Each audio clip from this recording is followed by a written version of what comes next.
Nah ini mushaf hafalan. Jelas? Nah sekarang untuk mulai menghafal Quran, kita harus menentukan mushaf. Mushaf apa yang digunakan? Kalau ingin menghafal Quran, maka yang dipilih mushaf hafalan, mushaf tahfidz. Ya, jangan gunakan mushaf tafsir atau mushaf tajwid. Boleh-boleh aja kalau mau dipakai, cuman nanti mohon maaf ketika itu digunakan agak telat nanti, agak sedikit lebih lambat prosesnya. Ya, karena tidak mendukung Anda untuk mensupport Anda untuk mulai mempercepat hafalan, karena Anda akan diarahkan ke tajwid atau tafsir dulu. Semacam Anda misalnya dengan mushaf perkata gitu kan, yang tadi dipotong-potong di sini kan begini kan, dzalika alkitab gitu kan, dan seterusnya kan, la raib kan, ba kemudian fihi gini kan perkata. Anda gunakan ini untuk hafalan, pasti akan telat menghafalnya, pasti akan telat. Yang kedua, kekurangannya pernah kami uji, itu salah satu kekurangannya sering lupa, terpotong di pertengahan, sehingga harus disupport untuk diingatkan lagi. Dzalikal kitabu la raiba fihi hudal lil muttaqin, ya. Jadi sering terpotong karena dia mencoba untuk membaca dengan potongan-potongan. Jelas ya? Baik, jadi dan ini pun nanti tergoda begitu melihat ini, lihat ke bawah dan sebagainya. Ini membuat lebih lambat untuk kita menghafal. Jadi cari mushaf yang sifatnya mushaf hafalan atau tahfidz. Paham sampai sini? Baik, ini bagian yang pertama. Kalau kita ingin kembali kepada slide kita, kemudian kita ingin tetapkan mushaf yang kita akan jadikan sebagai acuan hafalan kita, maka mushaf standar hafalan ini mesti Anda tetapkan satu saja. Ya, satu sampai selesai menghafal Anda. Ya, satu, jangan berganti mushaf. Jangan berganti, jangan menambah mushaf. Ini tidak berlaku polimushaf di sini, ya, cukup satu aja. Jadi Anda tetapkan satu. Gunakan ini konsisten dan jaga dengan baik. Sayangi mushaf Anda, sayangi. Perlakukan seperti Anda berada di hadapan Allah Subhanahu wa taala saat menghafal. Ya kan? Jadi simpan mushaf dengan baik, pegang dengan baik, dan biasanya orang-orang yang betul-betul menghafal Qur'annya dia akan jaga mushafnya. Cara megangnya pun akan lain. Ya, jangan, awas, hati-hati, jangan terjebak dengan jebakan-jebakan penerbit-penerbit yang membuat desain-desain mushaf menurut saya yang kehilangan adab dalam membawanya. Ya, ada sekarang mushaf dibuat kayak tas belanja, orang bawa mushaf kayak begini gitu kan. Menurut saya kurang tepat gitu. Penghafal Quran nggak akan begitu. Silahkan lihat orang-orang dulu tuh, begitu mau mengaji mushafnya didekap, dipegang gitu kan, dijaga betul dan sebagainya, disayang, dilihat dan sebagainya. Masya Allah, itu orang lebih cepat tuh, dan rahmat Allah turun pada dirinya. Ingat, sebaik-baiknya pengetahuan kita akan tampil lewat akhlak. Akhlak itu yang membedakan mana orang yang ilmunya bagus dengan ilmunya yang cuma sampai di kepalanya aja. Ya, jelas ya? Baik, jadi cari mushaf satu saja. Apa faedahnya? Ketika Anda berganti-ganti mushaf, ini akan memperlambat nanti hafalan Anda. Karena tampilan mushaf kadang-kadang berbeda. Ya, misal dari warnanya aja misalnya. Biasanya Anda lihat hitam, tiba-tiba kelihatan ada berwarna. Biasanya letaknya ada di sini, tiba-tiba letaknya pindah kemana gitu kan, dan sebagainya. Itu membuat hafalan kita jadi terganggu nantinya. Dia begitu dicek, nah pindah misalnya, yang di sini jadi pindah ke sini, nah itu jadi mengganggu. Paham sampai sini? Ya, jadi tetapkan satu mushaf, cari mushaf yang baik. Kalau bisa teman-teman tuh buat komunitas lah penghafal Quran. Terus bikin grup-grup. Kalau bisa sih gini, nanti di akhir lah saya tunjukkan untuk yang lebih kelompoknya. Tetapkan satu mushafnya, terus share dengan teman-teman. Jadi sama gunakan. Jadi begitu Anda dipraktekkan, bisa membuka yang sama, bisa bareng-bareng dipraktekkan, dan akan lebih nyaman nanti dalam berprakteknya. Jelas sampai sini? Baik. Kemudian sifat samanya, kalau bisa cari yang standar, terutama dalam letak ya. Dalam letak. Saya beri contoh begini. Kalau Anda kembali ke sini, misal teman-teman bisa lihat ini. Dalam beberapa terbitan, kadang-kadang susunan mushafnya ayatnya sama, jumlahnya tidak ada yang berbeda, harakatnya pun sama. Hanya kadang-kadang ada beberapa capaian-capaian atau ide-ide dari penerbit yang kemudian menampilkan mushaf itu sesuai dengan tujuan. Ada mushaf 18 baris, mushaf 20 baris, mushaf 24 baris. Jadi ada misi bagaimana kalau dibacanya kelihatan lebih ringan, maka dibuat misalnya 24 baris sehingga kelihatan seperti lebih tipis. Ada 20 baris, ada yang 18 baris. Nah, perbedaan baris ini kadang-kadang menjadikan memang tampilan mushaf sedikit kelihatan lebih ramping dibandingkan yang lain mungkin yang cukup tebal. Tapi ketika Anda mulai menggunakannya sebagai hafalan Quran, nah ini yang berpengaruh apakah itu standar untuk dihafal, posisinya benar atau tidak. Sehingga ketika pindah mushaf kepada yang lain, ini yang repot, 24 baris, jarang ditemukan mushaf ini. Hanya beberapa penerbit saja, memang tujuannya untuk supaya cepat menghatamkan. Ketika Anda jadikan itu sebagai patokan menghafal Quran misal, hilang satu itu. Nanti ketika melihat mushaf yang lainnya susunannya berbeda, itu agak terganggu. Makanya cari mushaf yang standar dalam hal susunannya. Mushaf hafalan Quran, misal ada potongan-potongan ayat tapi standar dalam susunannya. Sehingga kalaupun nanti ini nggak ada, cari mushaf lain susunannya masih sama. Misal di Al-Baqarah misalnya, ini ayat 1 sampai dengan 5, halaman pertamanya. Begitu buka yang keduanya, misalnya di sini 6 sampai dengan 16. Di sini kemudian selanjutnya 17 misalnya sampai dengan 24. Kalau dibuka lagi misalnya 25 sampai dengan 29. Selanjutnya misalnya 30 sampai dengan 37. Demikian seterusnya, 38 sampai dengan 48 misalnya. Terus. Ya, paham sampai sini? Nah, jadi kalau Anda sudah menemukan pola yang sama, mushafnya sama, ini yang paling standar biasanya. Ya, ini yang paling standar. Jadi pola-pola ini 1 ke 5, 6 ke 16, 17 ke 24 ini yang standar. Jadi ini lebih mudah ditemukan dimanapun. Jadi kalau Anda ke masjid pun nggak sempat bawa mushaf Anda, misal nggak sempat terbawa karena keadaan tertentu, Anda akan lebih mudah menemukan yang seperti ini dibanding yang spesial-spesial 24 baris, sekian baris dan sebagainya. Jelas di sini? Baik ya. Jadi pertama kita kembalikan, kita mencari mushaf. Mushafnya yang standar.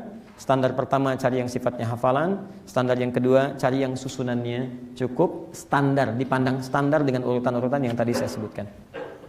Selanjutnya kita teruskan. Kita mulai mengalokasikan waktu yang khusus untuk mulai menghafal. Ini dibagi 3 bagian. Awas, hati-hati ya. Kalau Anda sudah ingin jadi penghafal Quran, Anda harus meluangkan waktu untuk menghafal. Awas, karena tidak turun dengan sendirinya. Awas, tidak turun dengan sendirinya. Awas, Quran turun pertama dengan kalimat Iqra. Jadi kalau Anda mau menghafal, Anda pun mesti Iqra. Mesti punya waktu untuk baca, mulai menghafalkan. Nah, 3 waktu ini saya bagi kepada 3 bagian. Ini untuk menghafal, hifdz. Untuk murajaah, ini bukan mura'ah ya. Kehilangan J di sini, murajaah. Jadi saya tuliskan. Terakhir mudzakarah, ada 3. Kalau saya tuliskan ke sini, demikian tampilannya. Kita bisa perhatikan sejenak. Lihat sini. Yang pertama masih ingat tadi apa? Al-hifz, kan? Yang kedua apa? Murajaah, tuliskan gini. Kemudian yang ketiga apa? Mudzakarah. Dal gini. Baik. Apa perbedaan di antara ketiganya? Al-hifz itu waktu untuk menghafal, spesifik untuk menghafal. Nanti saya tunjukkan di akhir saat praktek. Murajaah untuk mengulang. Mudzakarah untuk mengingat-ingat. Ingat-ingat kembali apa yang telah diulang-ulang. Misal aplikasinya. Untuk menghafal misalnya, ya, dari setiap kesibukan Anda dalam 24 jam itu, Anda mulai alokasikan waktu. Berapa jam untuk menghafal Al-Quran? Kapan waktunya? Nanti dalam sesi praktek saya tunjukkan waktu terbaik. Misal, Anda mau alokasikan 1 jam untuk menghafal misalnya. 1 jam. Ya. Maka kalau Anda sudah alokasikan ini, walaupun Anda bagi misalnya, ya, ba'da subuh saya ambil misalnya 30 menit, kan? Kemudian setelah sorenya misal saya ambil 30 menit lagi, atau Anda pecah. Yang penting dalam 24 jam Anda harus konsisten. 1 jam saya harus gunakan untuk menghafal. Paham ya? Dan tolong jadikan ini prioritas. Awas, hati-hati, prioritas. Kalau prioritas itu, awas, sudah nggak bisa diganggu dengan yang lain. Kalau sedang menghafal ya menghafal. Ya seperti Anda punya prioritas dalam urusan dunia, akhirat Anda harus lebih daripada itu. Jelas ya? Baik, jadi ini gunakan untuk hafalan. Nanti di luar ini misal, kemudian Anda gunakan waktu untuk mengulang hafalan. Ya, murajaah itu pengulangan yang masih serius sifatnya, masih memegang mushaf. Mushaf masih dipegang. Ya, jadi misal biasanya sih penghafal itu subuh, kemudian mengulang itu sore biasanya. Ya, atau dia ba'da maghrib. Diambil sekian menit. Kalau 1 jam tadi itu menghafal, Anda mau bagi dengan murajaah misal, menghafal 45 menit, mengulang 15 menit. Atau misalnya menghafal 1 jam, 30 menit, yang lain Anda gunakan untuk murajaah. Jadi Anda investasi 1 jam, 30 menit, 1 jam setengah. Ini 30 menit misalnya. Biasanya kalau di Timur Tengah rata-rata digunakan kalau nggak ba'da asar, ba'da maghrib, sambil nunggu ke isya. Ya, dia gunakan untuk ngulang-ngulang hafalan. Ngulang, bukan menghafal. Kalau menghafal terlalu pendek waktunya. Ya, jadi dari sini yang sudah Anda hafalkan, misal, kemudian Anda buka mushaf lagi, ya sambil dipegang, ulangi lagi, sambil dipegang, ulangi lagi, itu disebut dengan murajaah. Jelas? Nah, kalau mudzakarah, proses mengingat-ingat, ini sifatnya tidak membutuhkan waktu khusus, ya, untuk mempraktekannya. Ini hanya memanfaatkan waktu luang yang Anda miliki dengan menghadirkan Quran di dalamnya. Misal, antum tinggal di mana? Baik, perjalanan dari tempat ke sini berapa? Dari rumah ke sini? 1 jam, pakai mobil kan? Baik, 1 jam luar biasa. Antum pakai mobil dari sana ke sini. Apa yang antum kerjakan selama di mobil? Ya kan? Antum bisa kerjakan apa saja? Bisa berpikir, bisa melihat, bisa cerita macam-macam. Kenapa kita nggak gunakan itu untuk mengulang-ulang Quran kita? Ingat-ingat lagi. Itu yang digunakan oleh Syekh Sudes dengan Syekh Surem. Itu dua bersahabat dari sejak muda. Ya, saya kira masih ada videonya sampai sekarang itu. Ya, Syekh Sudes yang bawa mobil, Syekh Surem di sampingnya. Syekh Sudes bacakan Quran, kemudian Syekh Surem nyimak, setelah itu gantian baca lagi. Sampai sekarang jadi dua orang sahabat itu. Dan intonasinya pun sama. Cuma yang satu suaranya lebih tinggi, satu lebih rendah. Ya, kenapa nggak digunakan? Sekecil apapun waktu Anda punya, Anda gunakan untuk itu. Sayang daripada mikirin yang lain. Coba, berapa kali lampu merah yang Anda miliki itu? Kalau setiap lampu merah Anda dapatkan 1 ayat, Masya Allah, berapa lampu merah hadir di sini? Ada lumayan kan? Kalau 10 lampu merah, Anda dapat 10 ayat. Masya Allah, 1 lampu merah. Alif, Lam, Mim, hijau, jalan, gitu kan? Masya Allah, teruskan lagi, indah tuh. Daripada menulis sesuatu, atau membuat sesuatu yang tidak ada manfaatnya. Masya Allah, lihat burung, komentarin, Ustadz, ini gagak. Emang sama aja gagak. Terus apa bedanya gitu kan? Ini gagak Melbourne, iya betul itu dan sebagainya. Tapi nggak ada hubungannya, ya nggak ada masalah. Itu nggak salah. Tapi nanti kalau Anda sudah hafal Quran, itu otomatis tuh gagak gorob, gorob Al-Maidah ayat sekian muncul, gitu kan? Itu secara otomatis saja. Ya, tapi kalau Anda bisa gunakan ini lebih baik. Anda jalan, ya, Anda tadi barusan mau sholat kan? Ke jalan situ. Berapa ayat yang bisa Anda bacakan saat itu? Anda ingat-ingat, Anda ulang-ulang.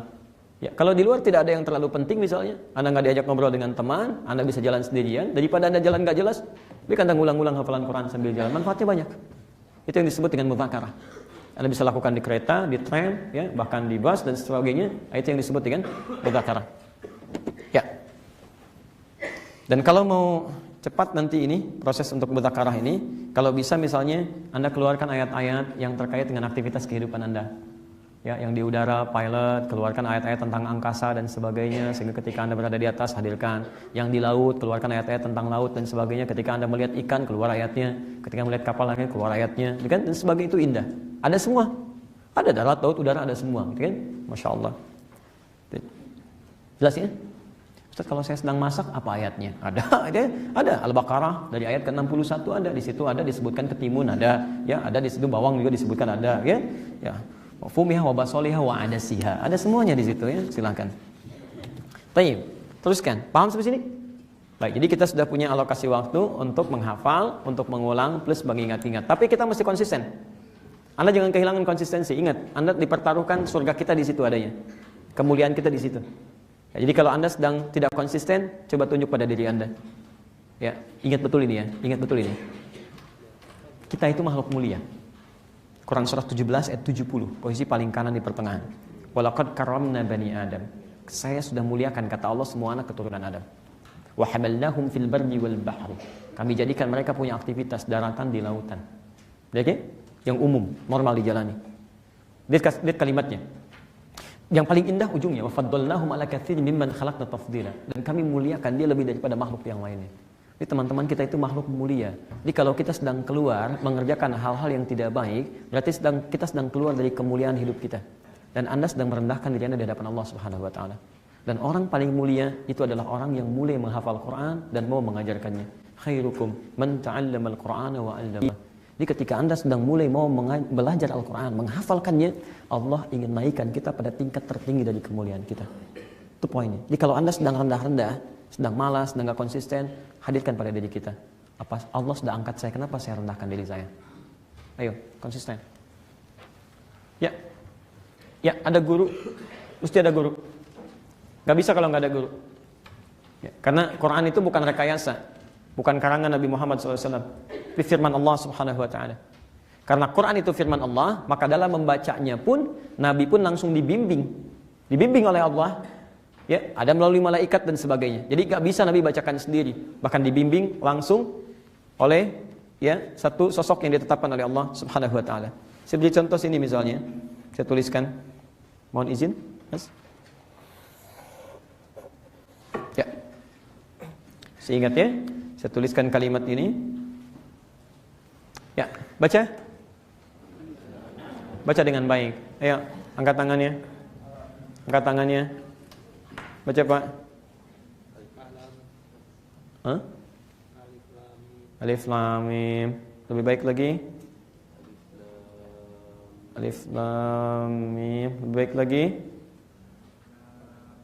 Tiga-tiganya baik. Ibu ada yang mau coba baca? Ya, silahkan. Masya Allah. Ada yang lain mau menambahkan lagi? Barakallahu fikum. Berapa pahala sudah dapatkan tuh? Ada yang mau dapat pahala satu lagi kesempatan? Dengan izin Allah. Cukup? Masya Allah. Tiga-tiganya, empat-empatnya bagus semua bacaannya. Cuman sayang, yang saya tulis maksudnya alam. Alam nashrah laka sadrak. Baik.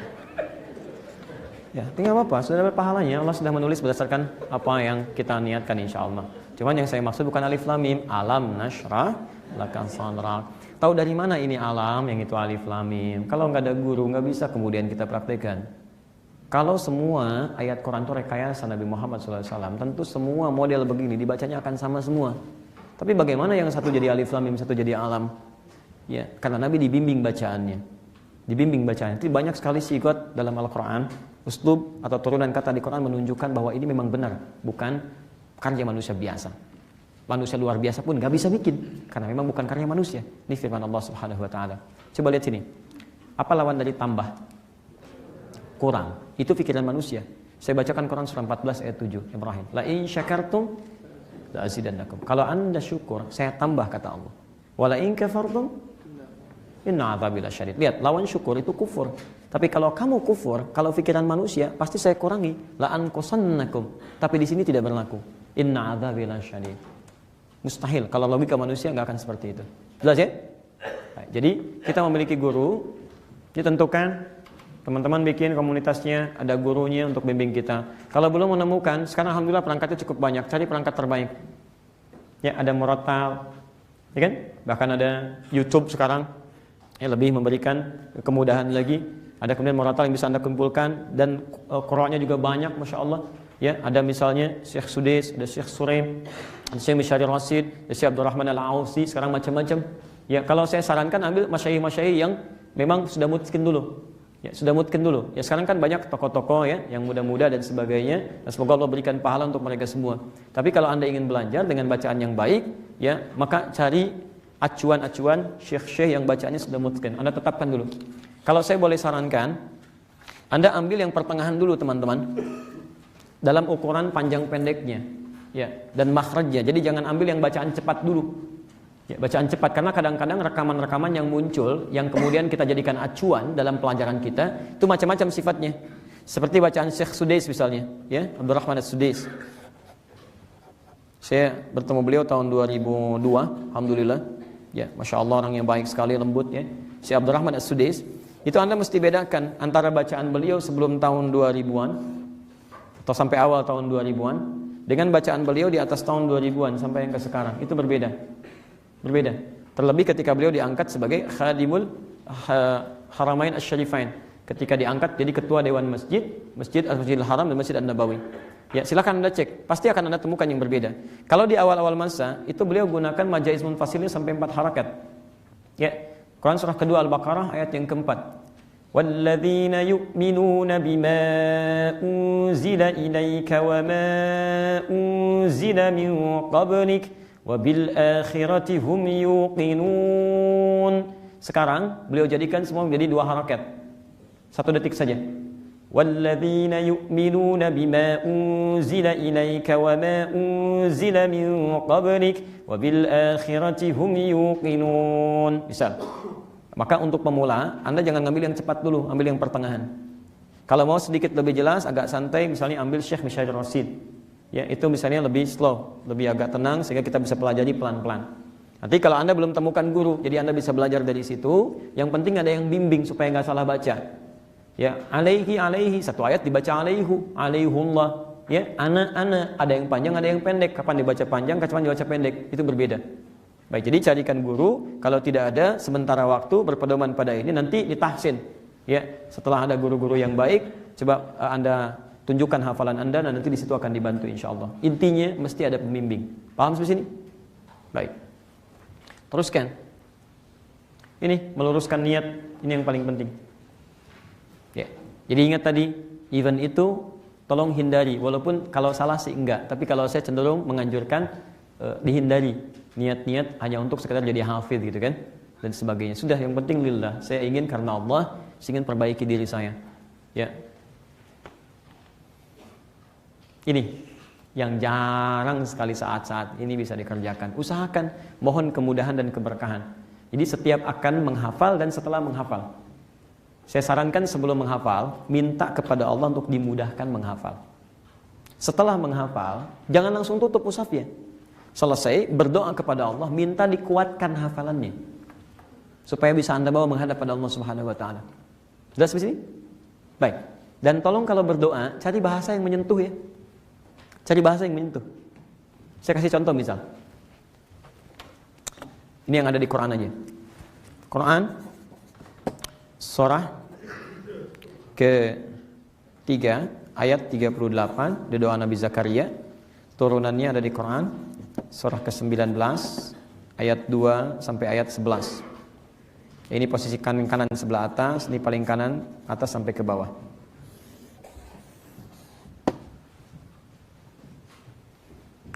Lihat, ini umumnya doa-doa yang cepat dikabulkan di Quran adalah doa yang dipanjatkan dengan kalimat-kalimat yang indah. Jadi ini bukan kalimat biasa. Lihat Quran surah ke-3 Ali Imran ayat 38. Hunalika da'a Zakaria rabbah. Di mihrabnya Nabi Zakaria bermohon kepada Rabbnya. Allah. Lihat kalimatnya. Qala rabbi habli min ladunka dzurriyyatan thayyibah. Innaka sami'ud du'a. Kalau bahasa terjemahan biasa, cuma diterjemahkan, ya Allah, anugerahkan hamba dari sisimu keturunan. Engkau sungguh yang mendengar doa. Itu terjemah biasa. Tapi kalau Anda baca dengan balaghah, Masya Allah, bisa menetes air mata kita. Teman-teman sekalian, hablun, habli, itu dari kata wahab, sifat Allah. Wahaba itu yang tidak punya batas dalam pemberian. Sifatnya disebut wahab. Karena itu kenapa Allah disebut dengan wahab? Karena Allah punya pemberian yang tidak punya batas. Nabi Zakaria itu dihukumi oleh orang, punya keterbatasan, gak mungkin punya keturunan. Istrinya divonis bahkan mohon maaf menofos dan mandul. Suaminya sudah sedemikian putih, ya maaf memutih rambutnya, sudah letih fisiknya. Bahkan diungkapkan di Quran surah ke-19 tadi, ayat 2 sampai 11. Ya qala rabbi inni wahanal azmu minni washta'ala ra'su syaibah. Ya Allah, rambut saya sudah semakin memutih, fisik saya semakin letih dan sebagainya. Tapi lihat, ketika beliau menggunakan doa, beliau cari kalimat wahab, kalimat yang sangat sesuai. Yang Allah yang tidak punya batas. Karena manusia itu memvonis beliau punya keterbatasan, maka beliau mohon kepada Allah dengan menyebut sifat Allah yang tanpa batas. Sifatnya disebut dengan wahab, permohonannya disebut dengan hab. Kalau ingin ditujukan pada yang bersangkutan pakai lam. Kalau kami lana, kalau bagi dia lahu atau laha, bagi diri pribadi li. Lihat sini, Rabbi habli. Perhatikan cara menerjemahkannya. Duhai Allah, mereka katakan saya punya keterbatasan, tidak mungkin punya keturunan. Sedangkan hamba yakin cuman engkau yang tidak punya batas dalam memberi. Maka mohon dengan sifatmu yang tidak pernah punya batas itu ya Allah, anugerahkan hamba keturunan sesuai dengan ketentuan darimu saja. Hamba gak akan berharap pada orang lain, hanya darimu saja. Innaka sami'ud du'a, engkau pasti dengar doa hamba ya Allah. Kalau pada yang maha mendengar saja tidak mengabulkan, kepada siapa lagi hamba mesti minta? Indah. Dan kalimatnya menyentuh. Makanya ketika kalimat itu dikeluarkan, langsung muncul jawaban ayat 39-nya tanpa jeda. Fanadatsul malaika, pakai fa lagi teman-teman. Bukan pakai waw, bukan pakai thumma, fa. Ada menggunakan waw, ada thumma. Tiga-tiganya huruf ataf, huruf perangkai di antara dua peristiwa. Jadi ada peristiwa pertama berdoa, peristiwa kedua pengabulan doa. Jadi kalau rangkaiannya menggunakan waw, itu ada jedanya. Wa nadatsul malaika. Waw ada jeda. Berdoa sekarang, dijawab kemudian. Kalau pakai thumma jedanya panjang, besok baru dijawab. Tapi kalau pakai fa, harfu atfin rabitin bila baina syai'aini bila hudud. Huruf perangkai dua peristiwa tanpa jeda. Lihat ayatnya menggunakan fa. Fanadathul malaikah, ayat 39. Seketika langsung dijawab oleh Allah. Begitu doanya selesai, turun malaikat menyampaikan, Annallaha yubashshiruka bi Yahya. Anda dapat kabar gembira. Anda akan punya keturunan. Karena Anda minta langsung dari Allah, namanya pun langsung dari Allah, Yahya, hidup. Yang mustahil menurut manusia, lahir dari rahim seorang perempuan yang menopos dan mandul bayi yang hidup, kata Allah, enggak ada yang mustahil bagiku. Lahir, hidup dia, Yahya. Sampai ketika diberitahu jadi bingung. Qala rabbi anna yakunu li ghulam wa qad balagha al kibar wa imraati akhir. Ya Allah, kok bisa saya punya keturunan? Padahal saya sudah sepuh, istri saya pun mandul. Kamu ini gimana? Tadi minta dikasih malah begitu. Aja puasa 3 hari. Itu indah. Ya. Apalagi ketika digabungkan dengan yang Quran surah 19 itu Maryam, ya Allah. Lihat kalimatnya. Qala rabbi inni wahanal azmu minni washta'ala ar-ra'su syaiba. Duhai Allah, lihat kalimatnya. Saya memohon kepadamu.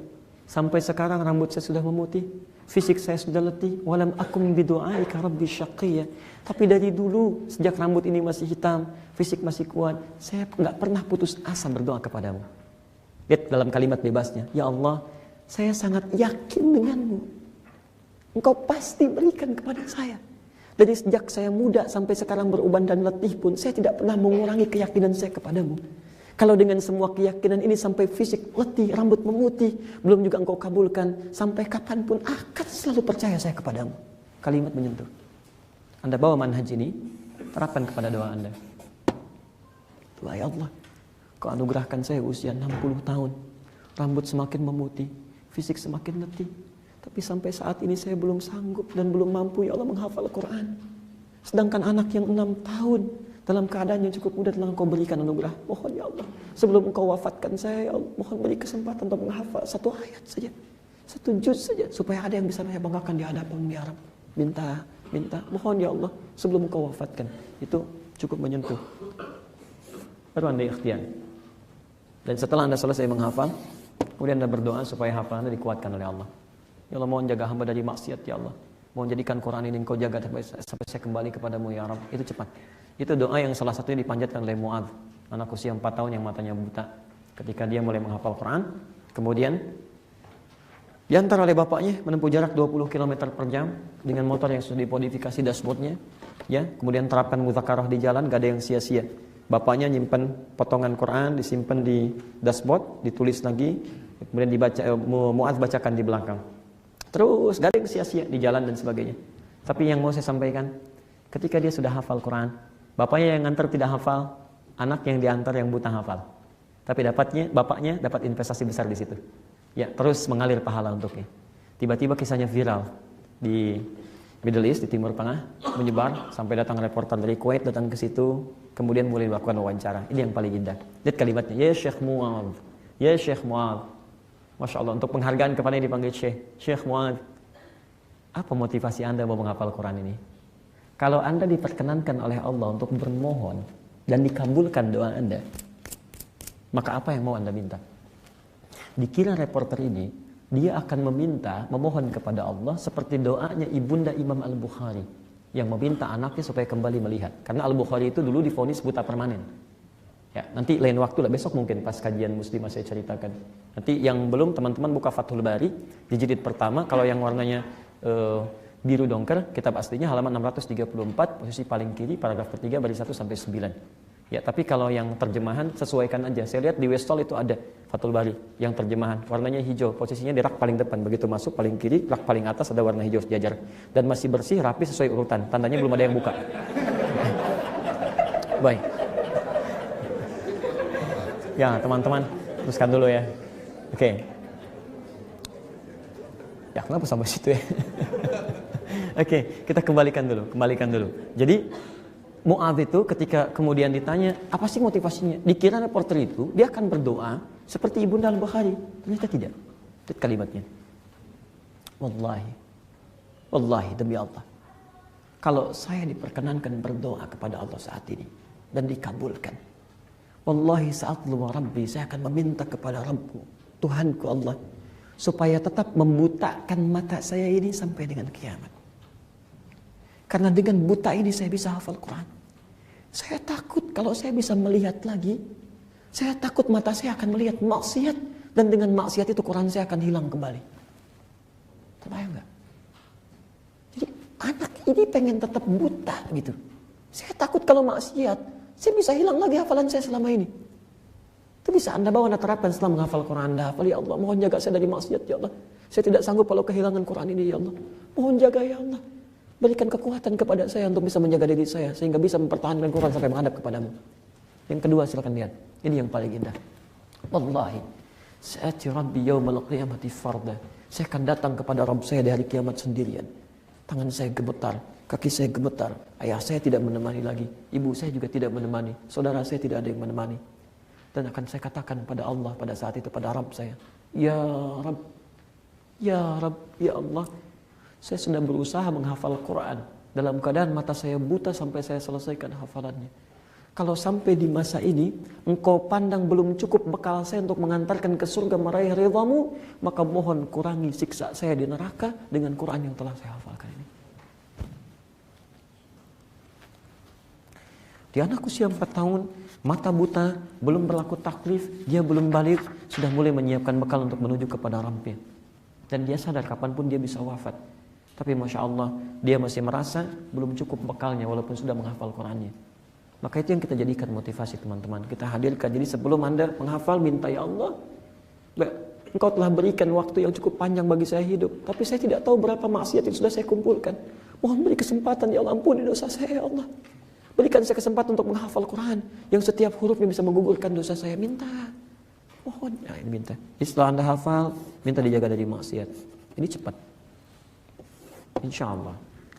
Mudah-mudahan Allah kabulkan ya. Baik, teman-teman, kita lanjutkan. Teruskan dulu.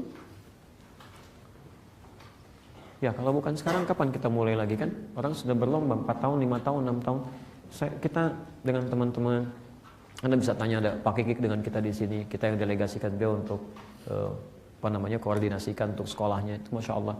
Kita bikin konsep sekolah di Bekasi. Itu sekolah ulama intelektual ulama Al-Ihsan Islamic School. Anda tahu, kita buka percobaan kelas, belum formal. Itu baru kelas malam dulu. Alhamdulillah saya diberi kesempatan mendidik ustadz-ustadznya dulu. Dan mulai malamnya itu Anda tahu siapa yang datang? Anak usia 4 tahun, 5 tahun, 6 tahun. Dan ya sejenis dengan itu. Bahkan ada yang 3 tahun.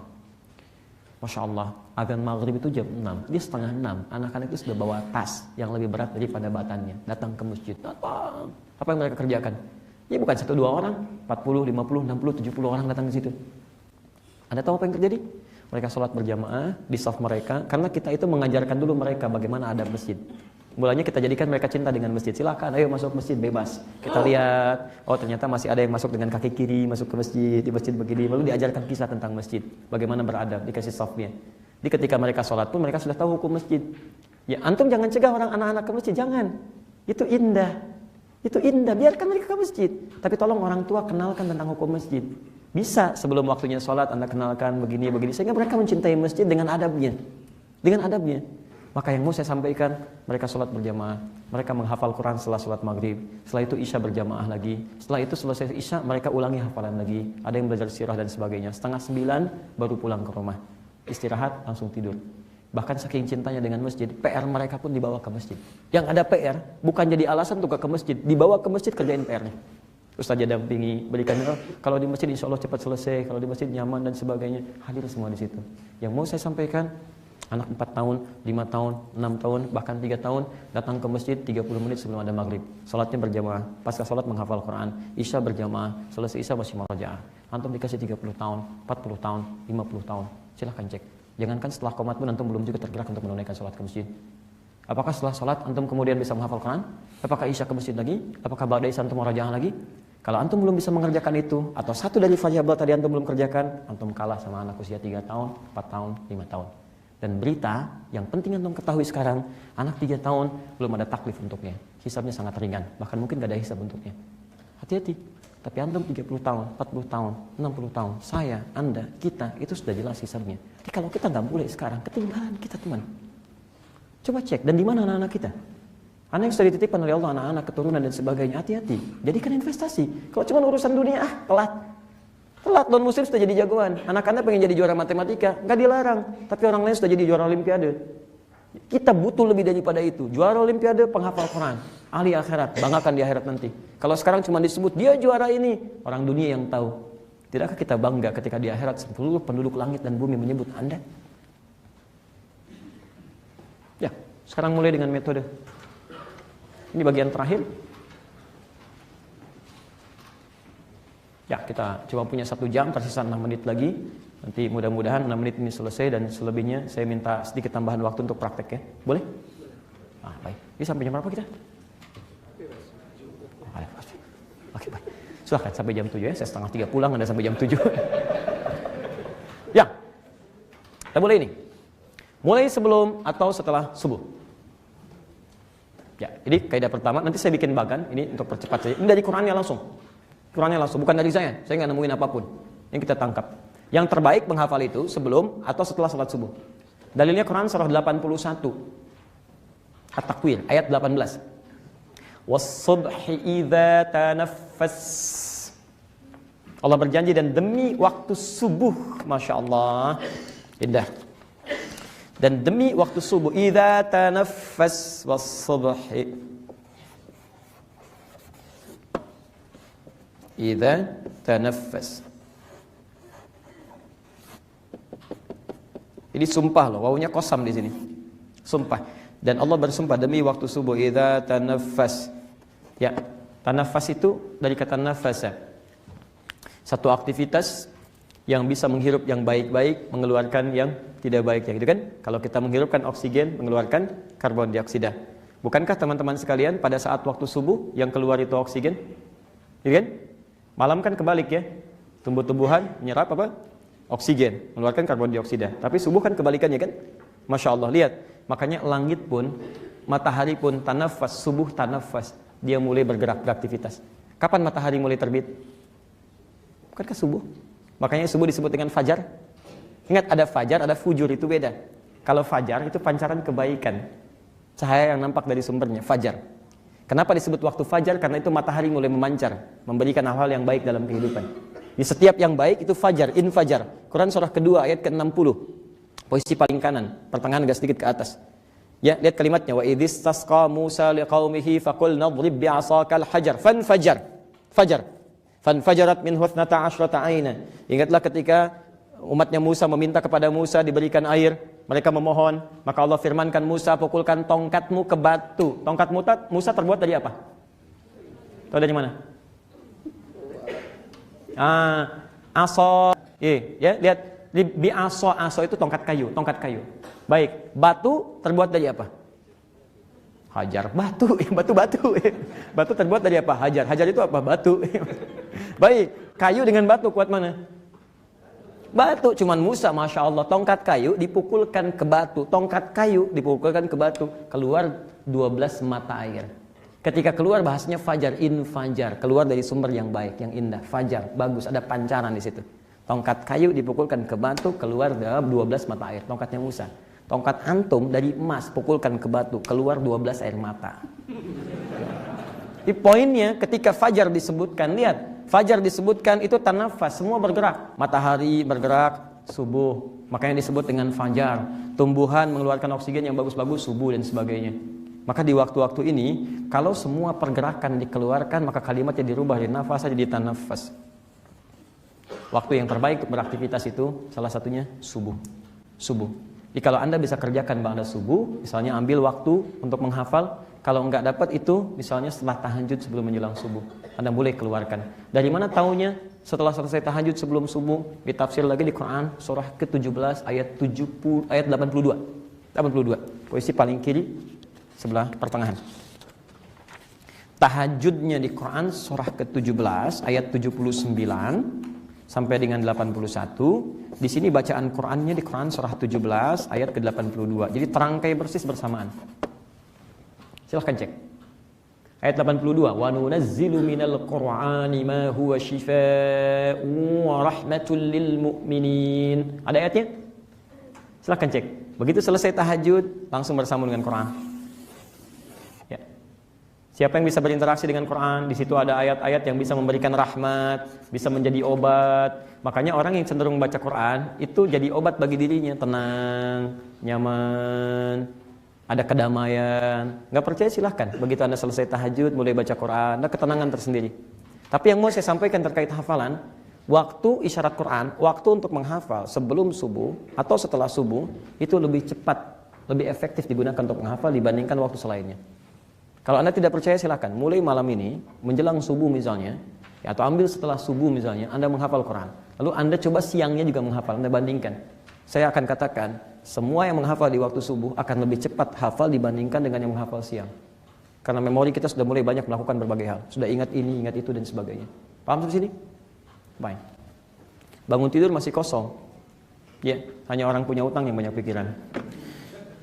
Ketika kosong kan mudah diisi dengan apapun. Tapi kalau sudah bergerak sedikit, jamnya naik, sudah mikirin ini, mikirin itu, mikirin ini, mikirin itu, sudah masuk.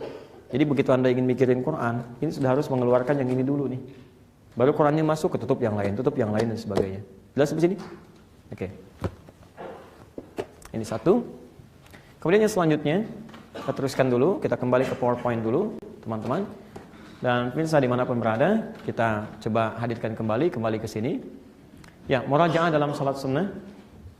Masih ingat tadi murajaah? Oke? Baik, masih ingat? Yang terbaik nanti gunakan aspek murajaah dengan praktek salat sunnah. Nanti saya bikin bagan. Ya, nanti saya terangkan sekaligus.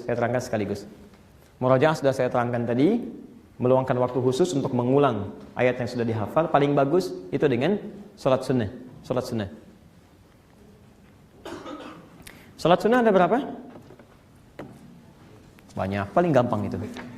Salat sunnah ada berapa? Banyak, ya, Masya Allah, paling gampang.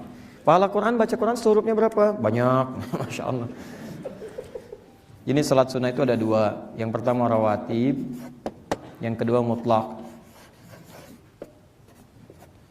Saya mau bicara pada yang ini dulu, rawatib. Rawatib itu dari kata ratib. Jamak dari kata ratib. Ratib itu sesuatu yang tersusun dengan rapi, berurutan. Yang dimaksudkan sholat-sholat sunnah yang susunannya bersanding langsung dengan sholat fardu secara berurutan, baik sebelum atau setelahnya. Paham? Baik. Dan ada kaitan dengan manfaat sholat. Jadi dia menyempurnakan pahala-pahala sholat fardu yang kiranya kurang maksimal. Ada berapa jenisnya? Jumlahnya ada berapa? Sholat rawatib jumlahnya ada berapa? Sudah ya, kalau tahu katakan, kalau tidak tahu katakan Allahu a'lam, kalau ragu diam. Baik, ada 12. Dari mana tahunya 12? Di hadis riwayat At-Tirmidzi, nomor hadis 414, rawinya bernama Ummu Habibah. Sebenarnya di hadis Muslim juga ada, cuma ini redaksi yang paling lengkap. Redaksi yang paling lengkap karena disebutkan sandingan waktunya. Man shalla isnatai asyrata raka'atan, siapa yang salat 12 rakaat sunnah fi yaumin wa lailatin, mengiringi salat fardunya siang dan malam. Apa saja itu? Arba'an qabla dhuhri, 4 rakaat sebelum zuhur. Raka'ataini ba'daha, 2 rakaat setelahnya. Raka'ataini ba'dal maghrib, 2 rakaat sebelum maghrib. Dan raka'ataini ba'dal isya, raka'ataini ba'dal maghrib, 2 rakaat setelah maghrib, bukan sebelum, setelah maghrib. Raka'ataini ba'dal isya, dan 2 rakaat setelah isya, 2 rakaat. Raka'ataini qabla subhi, dan 2 rakaat sebelum subuh. 2 tambah 4, 6, tambah 2, 8, tambah 2, 10, tambah 2, 12. Lengkap? Baik, disebut salat apa namanya? Rawatib. Di luar salat rawatib ada salat apa namanya? Mutlak. Salat mutlak itu setiap salat yang tidak terkait langsung dengan salat fardu. Tidak terkait langsung. Ya, jadi terpisah, keadaannya terpisah, punya pahala sendiri, punya terpisah. Dia tidak langsung terkait dengan sholat fardunya. Walaupun pahala-pahala ini juga akan melengkapi amalan-amalan fardu yang lainnya, tapi tidak ada kaitan langsung dengan sholat fardunya. Walaupun waktunya bisa berdekatan dengan sholat fardu atau bisa berjauhan. Misal, yang berdekatan dengan sholat fardu, ada 4 rakaat sebelum asar. 4 rakaat sebelum asar. Ya, hadisnya kita temukan misalnya di Abu Daud. Hadis 1257. Rawinya Ibnu Umar radhiyallahu taala anhuma. Rahimallahu imra'an shalla qabla al-'ashri arba'an. Allah akan memberikan rahmat kepada orang yang bisa salat 4 rakaat sebelum asar. Tapi salat ini bukan disebut dengan rawatib, namanya salat mutlak. Jelas ya? Baik, sebelum maghrib misalnya, ada di Abu Daud nomor hadis 1258. Ya, salat raka'ataini qabla maghrib. Silakan salat 2 rakaat sebelum maghrib. Liman yasha, kata Nabi. Ingat kalimatnya. Kata Nabi liman yasha, bagi yang ingin. Wala tattakhidhuha sunnatan. Tapi jangan dibiasakan. Di bedanya sebelum asar dengan sebelum maghrib. Kalau sebelum maghrib itu, mohon maaf, itu kata Nabi, sifatnya nggak usah dibiasakan, sekali aja. Maksud sekali itu, kalau kita lihat lebih dalam tafsirannya, maghrib itu sangat pendek waktunya. Sehingga di Timur Tengah itu jarang ada orang salat sunnah qabliyah maghrib, jarang. Sangat pendek, kecuali kalau di Mekah yang tawaf dan sebagainya gitu kan, nunggu iqamat diberi kesempatan sedikit demi sedikit. Tapi umumnya tidak. Sebab kalau diberi kesempatan terbiasa salat sunnah, nanti akan mundur. Begitu orang mundur, telat salat maghribnya, begitu selesai isya muncul. Sangat padat gitu. Ya, makanya kata Nabi, ini maksudnya, kalau Anda waktu masih ada, zikir macam-macam, tapi salat belum dimulai misalnya, masih nunggu atau yang lainnya, maka daripada ngobrol yang tidak tepat, yang tidak jelas, aktivitas yang tidak bermanfaat, lebih baik salat 2 rakaat. Jelas ya? Nah, ini ada di sini, ini mutlak. Ada yang mutlak itu terpisah dari salat fardu. Terpisah, misal salat duha. Salat duha, ya, itu bagian dari mutlak. Misal tahiyatul masjid, salat sunnah wudu sampai dengan tahajud. Tahajud malam harinya. Nah, murajaah yang paling bagus itu adalah ketika Anda sudah menghafal sebelum subuh, praktekkan dalam sholat-sholat sunnahnya. Ya. Kalau Anda menghafalkannya ba'da subuh, berarti ini sebelumnya tidak Anda bacakan. Anda mulai, ini, mulainya kapan? Kalau Anda menghafalkan ba'da subuh, mulainya kapan? Sebelum duhur itu ada berapa rakaat? 4 yang apa? Rawatib. Tapi kan mutlaknya ada sholat duha. Mulai di duha, atau mulai di syuruk di awal duha. Jadi begitu Anda sholat duha, nanti saya tunjukkan prakteknya. Saya tunjukkan nanti ya. Jadi mulai di duha. Kemudian setelah itu mulai lagi di duhur, 4 rakaat. Setelah duhur mulai bacakan lagi. Setelah kemudian sebelum asar 4 rakaat mulai bacakan lagi. Sampai dengan malam, sampai tahajud. Kita harus komitmen. Awas, hati-hati. Semua penghafal Quran itu tidak boleh meninggalkan tahajud. Kalau Anda sudah ingin menghafal Quran, Anda harus tahajud. Itu sudah satu paket. Satu paket. Semua penghafal Quran dari dulu itu nggak pernah meninggalkan tahajud. Bahkan ketika dia ketinggalan tahajud, besoknya dia akan ganti itu. Ya, bukan ganti tahajudnya, karena nggak ada tahajud siang. Dia akan ganti imam di duha atau dia mengulang sholatnya. Maksudnya sholat duhanya itu diperbanyak oleh dia untuk mengulang hafalan Quran dan sebagainya. Jelas ya? Saya ulang sekali lagi. Kita mau menghafal Quran? Yakin? Baik, berarti malam ini Anda harus punya menu. Ya mungkin sekarang tarawih, tapi pas Ramadan tahajud jangan pernah tertinggal. Nah, di sholat-sholat ini yang dibaca itu bukan Quran surat yang lain, tapi cukup baca saja ayat yang telah Anda hafalkan. Terus, kalau Anda menghafal ayat misalnya di sini, misal Al-Baqarah misal saja kan, misal 5 ayat, maka yang di sini yang dibaca ini aja. Ini pun dibaca ini aja. Ini terus sampai dengan tahajud, yang dibaca ini saja. Jelas ya? Maka kalau ini Anda biasakan, hafalan Anda nanti bisa itqan. Orangnya disebut dengan mutqin. Imam As-Suyuti punya kitab Al-Itqan, ya, fi ulumul Quran. Apa itqan? Itqan itu bacaan yang sudah sangat bagus, lancar. Kalau istilah saya seperti baca Al-Fatihah lah. Kalau dibolak-balik pun insya Allah masih ingat, masih hafal, masih baik. Ayo, setelah Bismillahirrahmanirrahim, Alhamdulillahirabbil alamin. Sebelum Ar-Rahmanirrahim, sebelum Ar-Rahmanirrahim Maliki Yaumiddin. Alhamdulillahirabbil alamin. Setelah Maliki Yaumiddin, iyyaka na'budu wa iyyaka nasta'in. Lanjutkan ayatnya. Ar-Rahmanirrahim.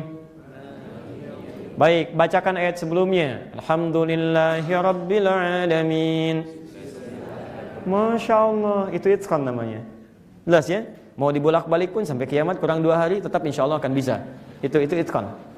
Nah, sekarang coba bacakan yang lain. Ayo bacakan ayat setelahnya.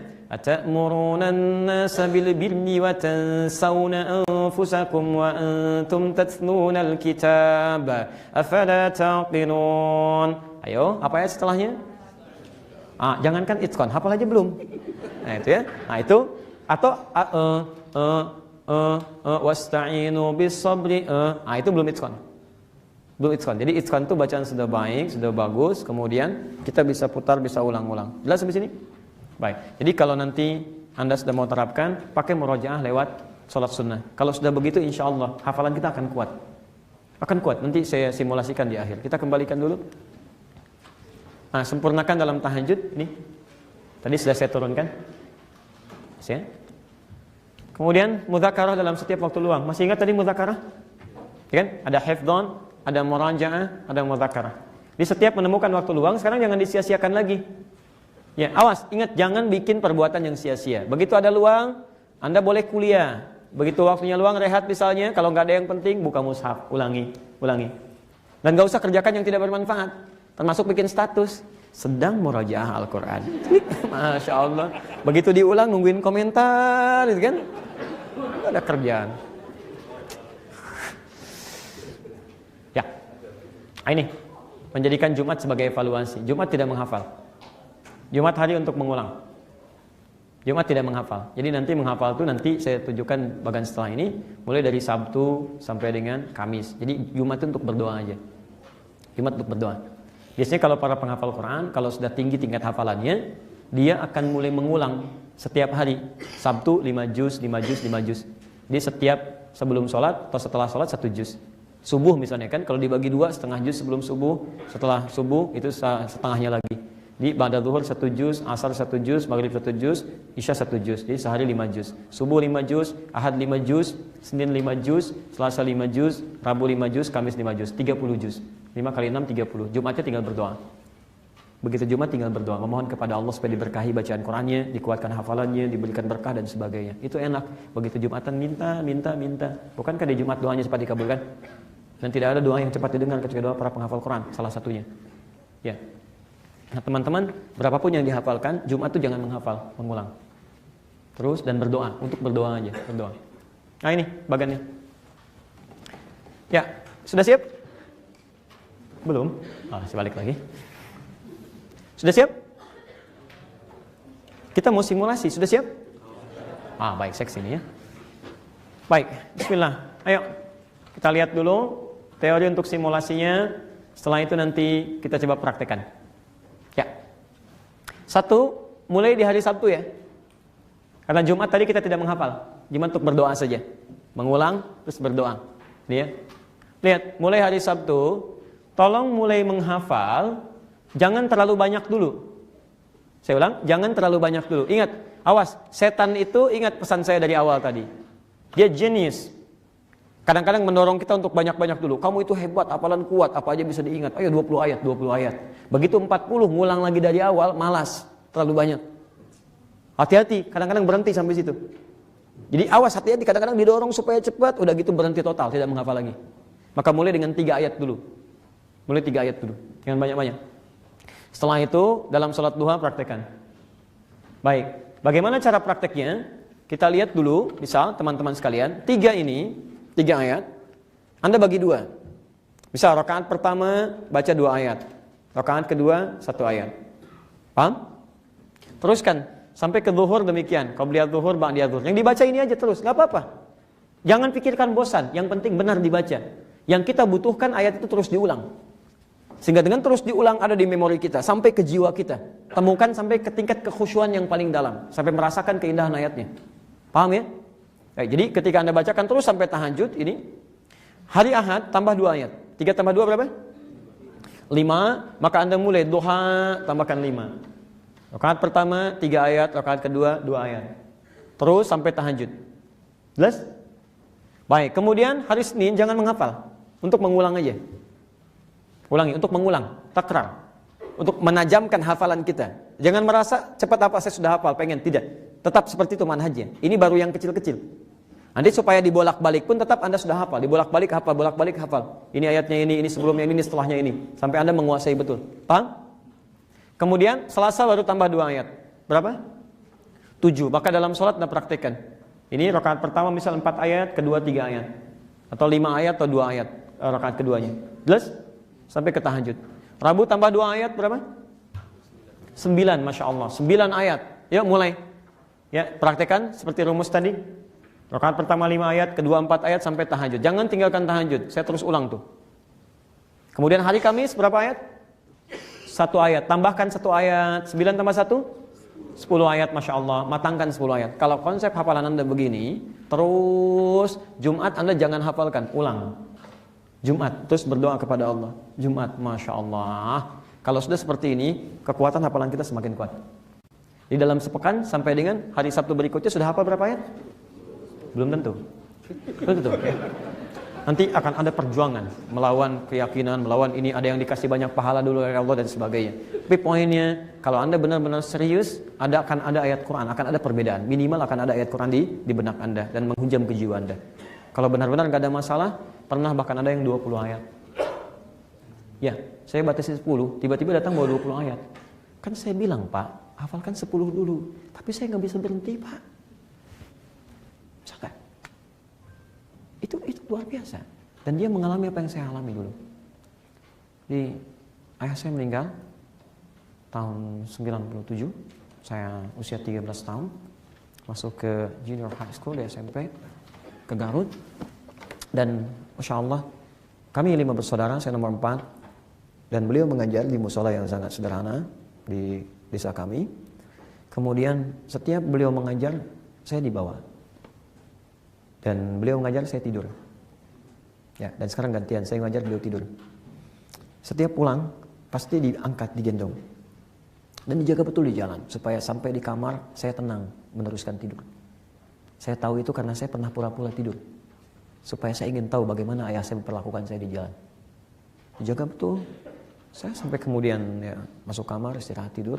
Secara singkat, setelah saya selesai SD, kemudian akan melanjutkan ke pesantren. Ada satu kisah yang saya nggak perlu ungkap hari ini, kan? Mungkin lain waktu dan sebagainya.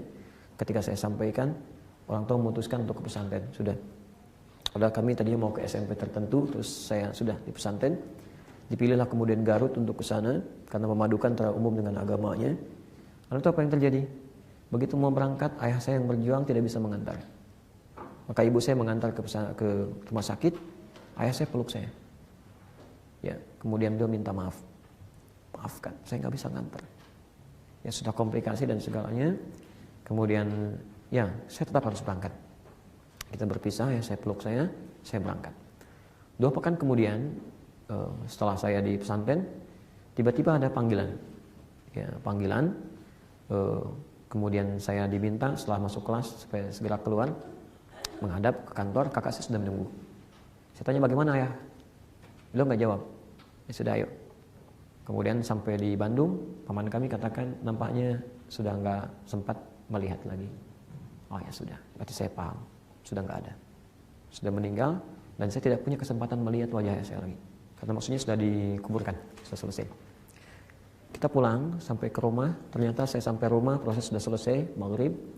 Saya dapat ibu saya di ruang tengah, kemudian saya peluk beliau, dan saya tidak menangis. Saya tidak menangis saat itu, saya peluk, kemudian saya temani beliau tidur di ruang tengah. Dan di situ saya bermimpi dengan ayah saya. Pakai kemeja, saya masih ingat warna biru, ada garisnya, kemudian senyum, cuma lambaikan tangan saja. Dan kemudian besoknya saya terbangun. Saya masuk lagi ke kamar ayah saya baru paham.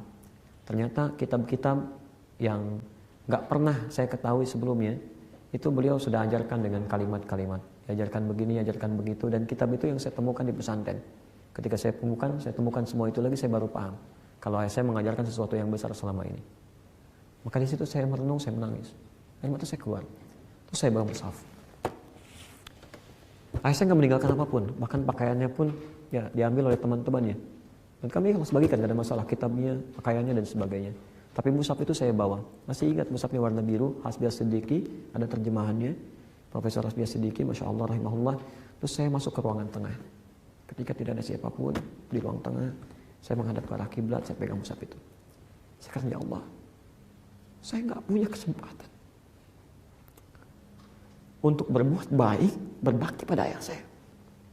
Tapi tolong, berikan saya kesempatan bahwa setiap yang saya baca di huruf ini, di mushaf ini, akan mengalir pahala untuk ayah saya. Anda tahu apa yang terjadi? Saat itu saya pulang, diminta di sekolah menghafal 8 ayat. Sejak saya ucapkan kalimat itu, kemudian saya berdoa, 40 ayat ada di kepala saya. Persis dengan artinya, terjemahannya, letaknya, dan sebagainya. Dan sejak saat itu saya gak bisa berhenti mencintai Quran. Sampai hari ini. Bahkan sebelum saya hafal keseluruhannya, saya punya keyakinan bahwa semua ada di Quran. Semua ada. Dan sampai hari ini saya gak bisa dipisahkan dengan Quran. Gak bisa dipisahkan. Di Anda bicara apapun, itu suka ada. Quran ini, dan sebagainya. Jadi ada satu kondisi yang kadang-kadang gak sama gitu. Anda bisa temukan itu. Jadi Anda cari pahala untuk orang tua Anda atau yang lain. Ya memang targetnya 10, tapi kadang-kadang kita gak bisa menolak. Begitu saya pulang ke pesantren, kemudian guru saya minta untuk dites semuanya. Masya Allah, disitulah sesuatu terjadi. Yang lain 8 ayat, lisan saya nggak bisa berhenti. Terus bacakan. Nggak bisa berhenti, guru saya nyuruh berhenti, saya nggak bisa. Sampai terus. Sampai guru saya bilang, sudah. Bapak permisi, kamu yang di sini ya, silahkan nilai yang lainnya. Beliau permisi, saya menilai teman-teman. Ya, itu sesuatu yang indah. Dan yang paling menarik besoknya ketemu dengan guru olahraga, sudah selesai ujian, Masya Allah teman-teman sudah selesai nilainya, saya dipanggil oleh beliau. Karena ini kita sudah ujian, tapi Ananda nggak ikut kemarin, makanya Bapak kasih 6 nilainya, yang lain 8. Maafkan Bapak ya, namanya Pak Gumbira, saya ingat betul, duduk di bawah dekat pagar masuk pesantren. Saya bilang nggak apa-apa Pak, saya mohon maaf nggak ikut karena kemarin ayah saya meninggal dunia, saya nggak ikut ujian. Oh begitu, innalillahi wa inna ilaihi raji'un. Ini ya, sebagai duka cita dari Bapak naikkan nilainya 6 jadi 8. Masya Allah. Luar biasa. Quran tuh begitu tuh, Masya Allah. Apa yang gak kita minta, Allah kasih. Padahal saya gak pernah minta. Gitu kan? Nah itulah dunia begitu ya. Teman-teman, ya kalau saya bisa mendapati itu tidak harus jadi ustadz. Kalau saya bukan ustadz pada saat itu, dan sebagainya. Tapi bukan berarti saya cerita ini, bukan ingin menyampaikan itu, bukan. Gak penting. Kalau Anda gak anggap gak ada manfaatnya, tinggalkan. Gak ada manfaat. Saya cuma ingin katakan bahwa ada suatu kenikmatan tertentu ketika Anda bermohon dengan penuh kebaikan dan Allah berikan, itu indah gitu. Itu indah. Mungkin Anda cuma minta 5 ayat, tapi Allah kasih mungkin lebih daripada itu. Atau ada orang minta 30 juz, tapi Allah cuma kasih 3 ayat. Ada. Ya, itu bergantung kepada apa yang ingin Allah lekatkan, tapi tekad Anda untuk berdoa itu yang paling menentukan. Oke, saya kembalikan dulu sekarang ke ini aja, Mas. Di sini aja. Kita masuk bagian terakhir, saya cuma punya waktu 10 menit. Kita mau simulasi dari hasil tadi. Saya ingin tunjukkan betapa Anda itu sebetulnya orang-orang yang kuat ingatannya. Sangat kuat ingatan, sangat mudah menghafal Quran, dan Anda bisa cepat menghafal. Saya tunjukkan, saya minta 5 menit lah. Di awal saya tadi bilang 1 menit ya, karena Anda baru mau mulai ini.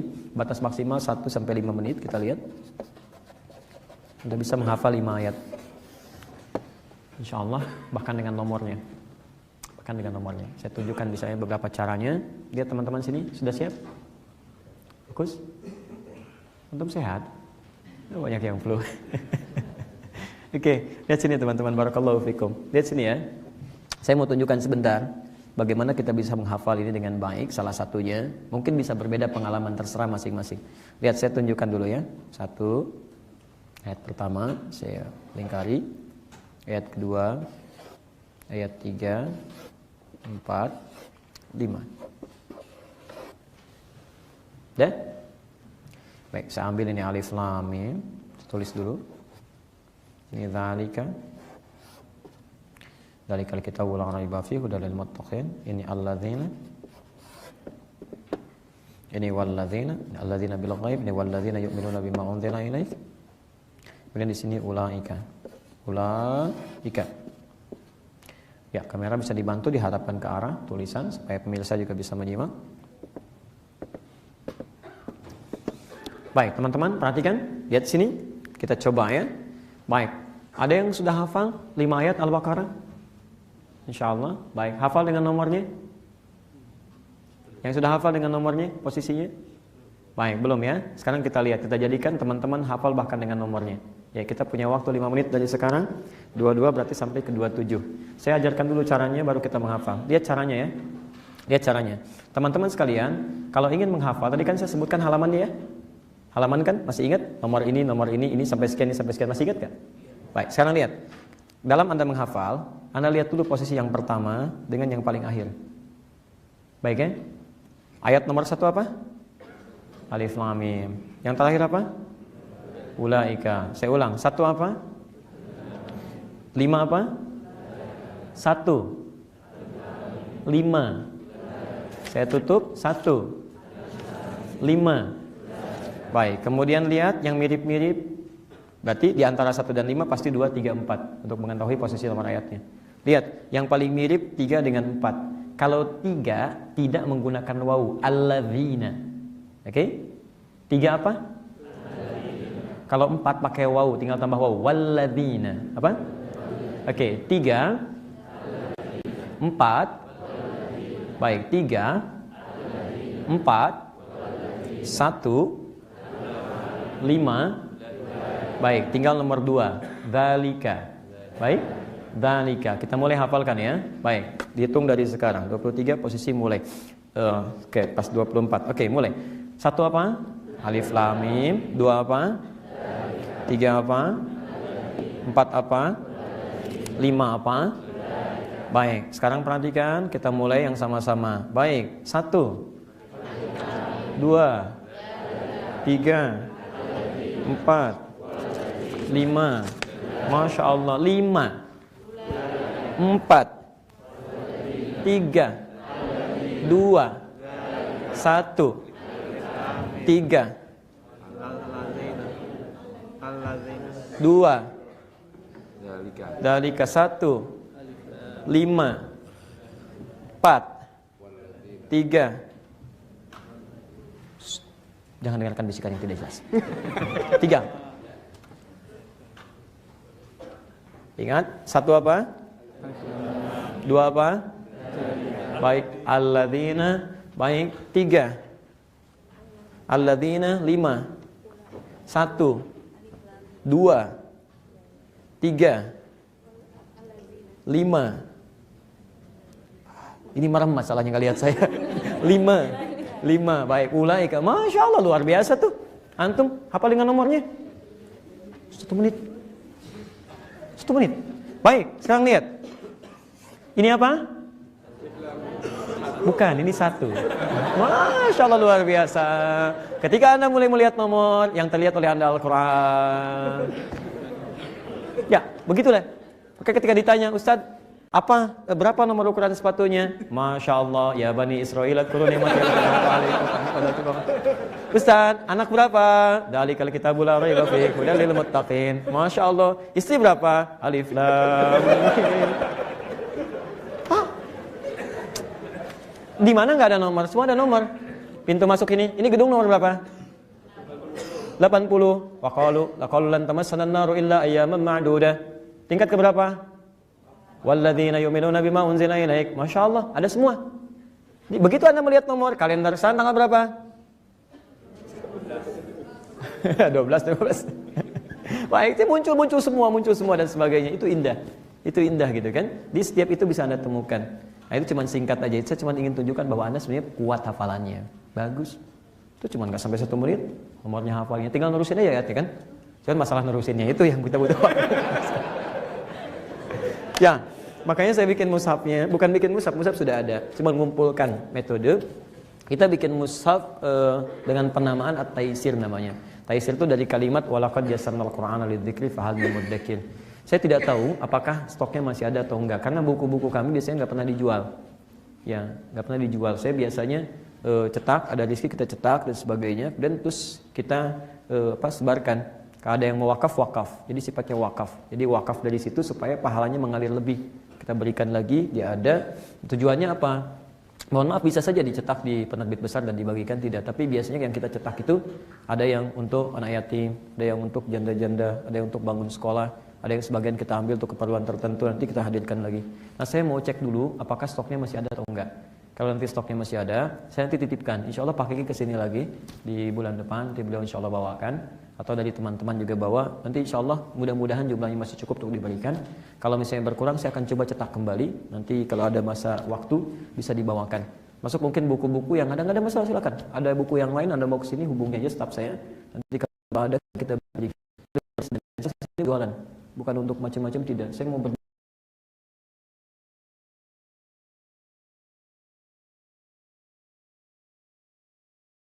kita suatu saat saya kembali kepada Allah dan segala hal bisa terjadi. Itu yang saya inginkan. Saya bukan agen untuk urusan dunia, silahkan. Makanya saya nggak pernah kumpulkan orang minta sumbangan itu, enggak. Saya tuh kalau ada sesuatu baru saya sampaikan. Kalau nggak ada, untuk apa ngumpulin uang yang nggak jelas? Ya, makanya saya silahkan support Masjid Surau dan sebagainya. Silahkan. Mumpung masih ada kesempatan. Kalau nggak ada, sudah kembali kepada Allah, sudah nggak ada apa-apa lagi gitu. Itu poin saya yang paling penting. Tapi juga support ustaz-ustaz yang lain. Kemudian sayangi mereka, ambil ilmunya, doakan mereka. Yang dengan itu Allah insya Allah jaga ilmunya dalam kebaikan. Ya, kita butuh untuk bersinergi teman-teman. Mulai hari ini saya minta tolong kepada Anda semuanya. Tolong jangan jadikan workshop ini cuma sekedar kumpul, datang, nulis, paham, pulang. Saya nggak pengen begitu. Ya, kalau cuma dikasih tahu begitu, saya nggak akan pernah datang ke sini. Gitu. Saya ingin ini diteruskan dalam bentuk aplikasi kita. Mulai sekarang bikinlah komunitas penghafal Quran. Even apapun aktivitas Anda. Silahkan. Bukan aib Anda seorang pelajar, Anda seorang pilot, Anda seorang diplomat, Anda seorang macam-macam, kumpul, ngapalin Quran. Duduk. Kalau bisa bikin kelompok yang skopnya tempat tinggalnya saling berdekatan. Misalkan ada yang di Westall, Baitul Ma'mur, yang di sini dan sebagainya. Teman-teman bikin grup, jadi ketemu di masjid itu yang dekat, nanti di situ saling mengecek lagi hafalan. Ya, terus nanti ada syekhnya, terus kumpul bareng-bareng, saling sama-sama melengkapi dan sebagainya. Kalau mau lebih bagus lagi, bikin kajian sesuai profesinya yang kemarin kita bahas. Anda yang pengusaha, bikin aja keluarkan workshop tentang usaha dalam Al-Quran, dalam hadis, keluarkan. Jadi kita lebih kuat. Di Quran itu ada dalam hafalan kita, dalam jiwa kita, dan praktek kehidupan kita. Kalau sudah begitu, demi Allah saya katakan, keberkahan akan Allah turunkan. Dan tidak menutup kemungkinan Anda juga bisa menebarkan kebaikan di lingkungan tempat kita ini. Kalau perlu ya, bikin target. Sebelum saya meninggal, setidaknya saya bisa mengislamkan teman saya. Apa Anda nggak merasa nyaman? Atau Anda merasa tenang kalau di dunia ketemu teman Anda, ngobrol, makan bareng-bareng, dan dia non-muslim, kadang diskusi dan sebagainya, tapi di akhirat Anda berpisah? Kenapa Anda tidak membayangkan dia berteriak, minta dan sebagainya dan seterusnya? Dunia kita masih ada usaha. Jangan cuma untuk diri sendiri, jangan soleh sendirian. Jangan soleh sendirian. Ajak teman Anda jadi orang baik, tebarkan kebaikan, mulai dari keluarga, dan insya Allah akan dapatkan yang terbaik insya Allah. Teman-teman, itu yang saya sampaikan, dan tepat betul saya 1 jam 30 menit sudah saya sampaikan. Jadi saya ingin pastikan apa yang saya sampaikan bisa Anda pahami dengan baik. Paham uraiannya? Baik, jelas insya Allah. Baik, kalau demikian waktu saya sudah melebihi, harusnya 1 jam, saya 1 jam setengah, bahkan 30 menit. Tapi terkumpul pertanyaan-pertanyaan di depan saya. Saya mohon izin untuk menjadikan pertanyaan ini untuk sementara, mohon izin teman-teman, dalam bahasan malam-malam itu yang di surau, dan mungkin kecuali yang malam ini di Baitul Ma'mur, kalau saya diperkenankan teman-teman panitia, saya mulai prioritaskan jawab yang ini dulu ya. Nanti barangkali sesi fikih sholat sebentar saya terangkan, selebihnya saya jawab ini, sehingga nanti yang tidak bisa bergabung di surau, Anda bisa pantau lewat Akhir TV. Ya, mungkin pertanyaan Anda ada di situ. Termasuk barangkali kalau Anda bertanya secara pribadi, tolong nggak usah cantumkan nama di situ. Cukup dibuat kalimat yang umum aja, sehingga Anda paham bahwa itu pertanyaan Anda. Ya, dan nggak usah dikomentari juga, begitu saya terangkan itu sebetulnya pertanyaan saya loh, ditulis. Nggak usah. Udah cukup ini aja yang bisa saya sampaikan. Terima kasih atas perhatian seluruhnya 3 hari ke depan. Ya, I have great moment. Ya, saya mendapatkan suasana yang terbaik di tempat ini dengan Anda sekalian, dan saya berharap Anda menjadi orang terbaik di dunia dan sukses di akhirat insyaallah. Baik, terima kasih. Mohon maafkan saya kalau ada yang benar itu dari Allah dan Rasulnya. Kalau ada kesalahan itu pasti mutlak dari saya. Tolong tunjukkan kepada saya untuk saya koreksi, dan saya berbesar hati insyaallah. Berbesar hati untuk bisa menerangkan bahwa ini salah, tolong tinggalkan jika memang itu salah. Tapi jika pun saya benar, saya nggak paksa Anda untuk ikuti saya. Silahkan Anda pilih ustadz terbaik yang bisa bimbing Anda pada kebaikan. Tinggalkan pendapat saya yang keliru, ambil pendapat ustadz yang lebih baik. Saya sudah serahkan ke panitia, ya segalanya, kecuali mungkin ada catatan-catatan yang saya pertajam di sini. Itu tugasnya Pak Lugas untuk bisa memberikan keterangan kepada teman-teman yang mungkin akan jadikan support untuk surau dan sebagainya. Yang penting bagaimana caranya Anda semua bisa mendapatinya. Terima kasih. Berjumpa malam di Baitul Ma'mur, dan besok untuk kajian muslimah saya sudah siapkan slide-nya Bu ya. Jadi kalau Ibu mau datang bawa USB itu akan lebih baik karena materinya terkumpul di situ. Subhanakallahumma bihamdika asyhadu an la ilaha illa anta astaghfiruka wa atubu ilaik. Wa akhiru da'wana alhamdulillahirabbil alamin. Wal afu minkum. Mirsa dimanapun Anda berada. Assalamualaikum warahmatullahi wabarakatuh.